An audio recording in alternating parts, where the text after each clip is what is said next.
Today we're just doing a basic Toroid farm just to help you guys find what Toroids you want and where you can get them, and how easy or hard it is to get each Toroid. And yeah, here we go. If you have the plat to spend, I would buy a resource booster or a resource drop chance booster. Just if you have the plat to spend, and if you're farming it for a few days. If you just want to farm it for a minute, I wouldn't recommend wasting your plat on this. If you get one like for a daily or something, you can go ahead, but I wouldn't waste your plat just to get a 3-day booster if you're farming for a little bit. Also, Smenica Vat would help, just to, you know, get the chances to drop more often. Tips for Toroid farming: you do want a full squad, because a full squad obviously means more enemies. You want to make sure you have a 4-star alert with the reinforcement beacons. I would recommend just killing robot enemies until you have like 4 beacons down, so don't kill any human enemies until then.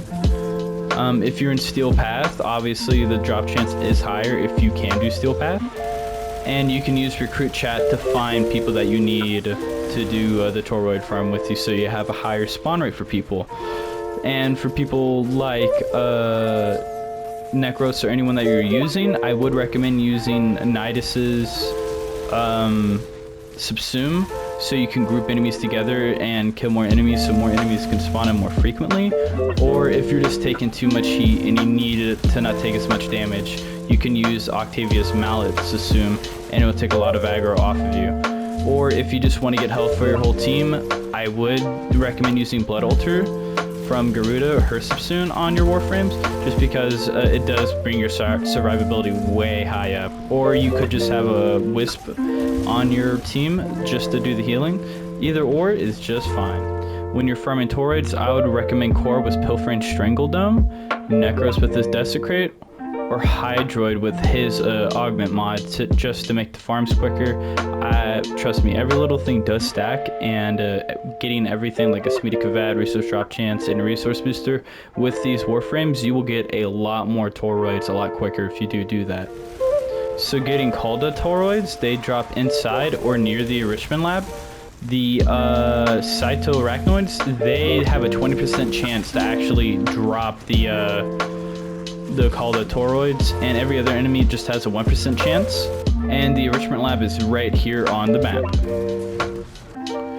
So for farming Vega Toroids, it can drop inside or outside of the spaceport, and it is right here on the map.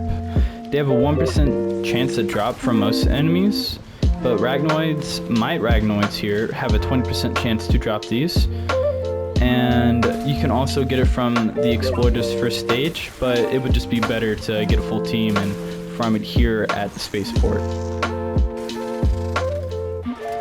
And for Solitaroids, you can get them inside or outside the Temple of Prophet, and it is right here on the map, and Fortuna is right here.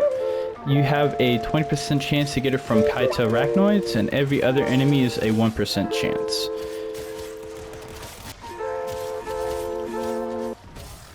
You can get Charisma Toroids by fighting the Phase 4 of the heist against the Prophet Taker.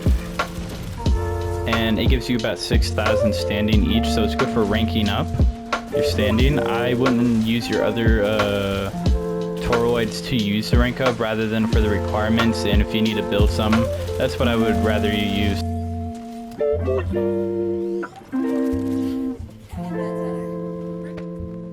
And getting Lazarite Toroids, you can get them from fighting the Explorer Orb.